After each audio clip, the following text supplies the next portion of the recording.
NICL waran mau expired. Kira-kira bisa berikan cuan apa tidak? Beli induk atau beli waran? Bagaimana strateginya dengan analisa volume? Kira-kira bagaimana ya?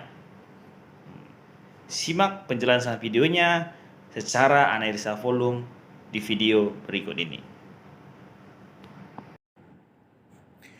Ya, untuk kita pahami dulu tentang NICL waran ini adalah sebagai berikut. Saya sampaikan ya. Kita pahami dulu tanggal berapa expired dari perdagangan warannya. Nah, expired dari perdagangan warannya adalah di 7 Juli 2023. Nah, itu dulu dia, 7 Juli 2023. Jadi kalau dihitung itu sekitar 5 hari bursa lagi ya. Karena kita kan mulainya kan tanggal 3 ya. 3, 4, 5, 6, 7. Ya, 5 hari bursa. Hari Senin nanti tanggal 3. Seperti itu. Nah, sekarang harga NICL itu ada di Rp1. Oke, jadi kalau teman-teman beli di 1, jual di 2, sudah cuan 100%. Seperti itu dia. Nah, di member saya itu ada yang mencoba gambling ya dengan nilai yang tidak terlalu besar ya, dicoba beli di Rp1. Nah, seperti itu. Tapi sudah siap-siap untuk tebus nanti di tanggal 5. Sudah siap-siap untuk ditebus. Apabila memang dicoba jual di tanggal 2, maaf saya jual coba di harga 2, di tanggal 3, 4, 5 nggak laku di harga 2, maka nanti di tanggal 5 akan ditebus. Seperti itu ya. Nah, kenapa seperti itu? Jadi analisanya seperti ini secara analisa volume ya. Yang pertama dulu, menurut analisa volume, saya sebagai mentoring analisa volume ya, itu harga waran itu memang sengaja proksinya atau bandarnya menunggu di harga 1. Seperti itu. Karena mendekati masa expired date waran, itu dia akan menampung. Dia coba tampung itu di harga 1. Seperti itu dia. Tetapi di sisi induknya, di NICL-nya itu, dia sudah mulai akumulasi. Ya, proksinya sudah mulai akumulasi. Tapi di warannya itu dia nunggu di harga 1. Nah, jadi tujuannya adalah supaya dapat banyak barang, agar barang dari waran yang masih ada sama retail lah tentunya, itu bisa didapatkan oleh si proksi. Seperti itu.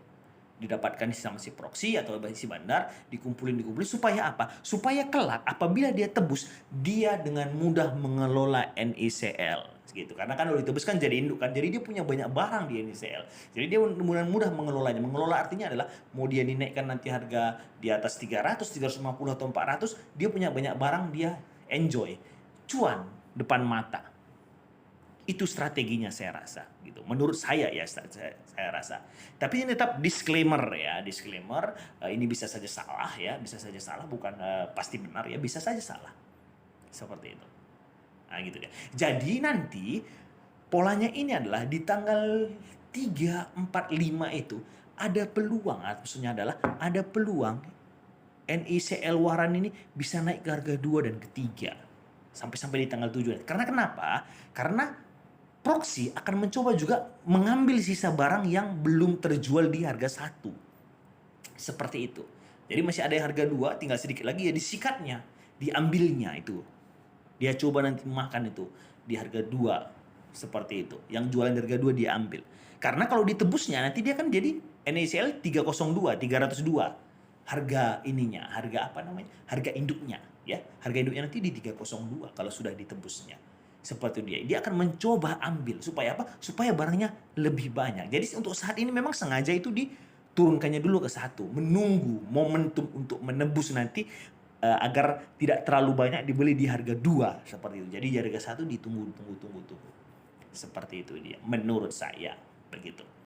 Ya, jadi buat teman-teman yang harus dipahami itu adalah kalau kita beli NICL itu ya di tanggal 3 nanti kita beli NICL misalnya dapat di Rp1 ya, dapat saja Rp1 dan kita coba jual di tanggal 2 itu maksudnya coba jual di 2 itu bisa saja, tapi penebusan itu adalah di tanggal 5. Gitu. Karena setiap kita membeli waran 2 hari kemudian baru bisa ditebus. Seperti itu dia. 2 hari kemudian, lalu 3 hari kemudiannya nanti baru bisa dia jadi saham. Jadi saham induk. Itu di sekuritas saya nggak tahu di sekuritas lain ya, saya nggak tahu. Tapi di sekuritas saya, kalau dia waran ya, beda dengan right issue. Kalau right issue itu harus dengan beli hari ini RI-nya bisa langsung ditebus. Tapi kalau waran tidak, beli warannya hari ini 2 hari kemudian baru bisa ditebus. Seperti itulah waran. Beda dengan reissue ya. Jadi kalau beli di tanggal 3 ya di Rp1, cobalah jual di tanggal 4, di tanggal 3 itu dijual, tanggal 4 dijual, tanggal 5 dijual. Tapi kalau tanggal 5 nggak laku juga ini waran Anda, tebuslah segera. Tebus. Jadi nanti kalau memang belinya di 1 berarti di harga 301. Kalau belinya di 2 berarti harga di 302. Seperti itu dia. Karena apa? Ini harga induk sudah ditahan nih. Anda bisa lihat chartnya ya, lihat chartnya itu sudah ditahan di harga apa? Sudah sideways cukup lama. Karena untuk menyelesaikan waran ini nanti sudah dapat barang banyak baru ini akan dicoba di up gitu.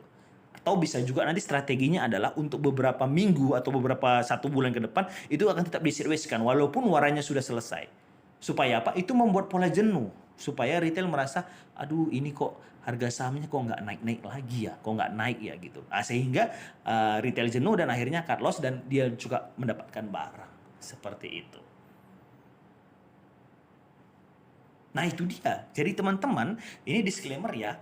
Tergantung teman-teman. Kalau saya pribadi saya akan cicil induknya seperti itu. Karena kalau beli warannya itu termasuk gambling gitu. Boleh beli warannya Pak Pinem? Boleh, silakan. Beli warannya di 1, jual di tanggal 3, tanggal 4, tanggal 5. Kalau memang tidak naik, tebus di tanggal 5. Tebus, seperti itu dia. Jadi nanti dia di 301 atau 302 kalau Anda beli di 2. Seperti itu. Tebus di tanggal 5. Jangan sampai tidak ditebus karena kalau Anda tidak tebus tanggal 7 akan hangus ya. Tanggal 7 terakhir, tanggal 8-nya maksudnya hari Senin depannya sudah hilang dari porto Anda kalau Anda tidak tebus, hangus. Seperti itu. Segeralah tebus seperti itu. Jadi gamblingnya adalah kita beli tanggal 3 di harga 1, jual di harga 2, cuan 100%. Tanggal 3, tanggal 4, tanggal 5 nggak laku, tanggal 5 di harga 2 itu nggak laku, tebus segera. Saran atau bisa juga tebus di tanggal 5 tanggal 7 boleh juga kalau memang masih mau menunggu ya. Seperti itu. Itulah dia. Jadi kalau untuk mengetahui ini valid atau tidak bisa coba lot kecil, beli saja 1 lot.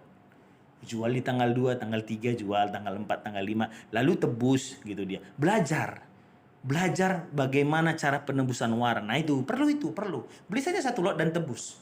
1 lot kan murah gitu dia dan tebus.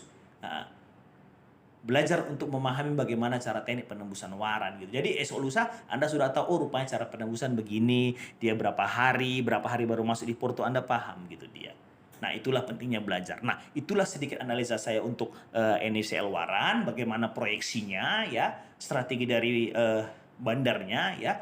Jadi dia itu memang mencoba menurut analisa volume ya, dia mencoba menunggu itu momentum supaya retail itu take profit atau cut loss di harga 1 supaya dia banyak dapat barang lalu dia tebus seperti itu. Tapi di sisi volume induk dia akumulasi terus supaya nanti pada saat penebusan waran dia sudah dapat banyak barang gitu. Jadi mau expirednya nanti sisanya ya, kita cerita sisanya yang belum menjual juga di harga 1 itu akan coba dimakannya dia di 2, berapa lot yang antri dia makan seperti itu. Itulah menurut saya, tapi semuanya adalah disclaimer. Kerugian dan keuntungan menjadi tanggung jawab masing-masing trader. Ini hanyalah analisa, bisa salah, bisa juga benar. Seperti itu dia. Itu dari saya untuk pemahaman tentang NSCL waran. Semoga bermanfaat bagi teman-teman semua. Salam Pinem Excellent.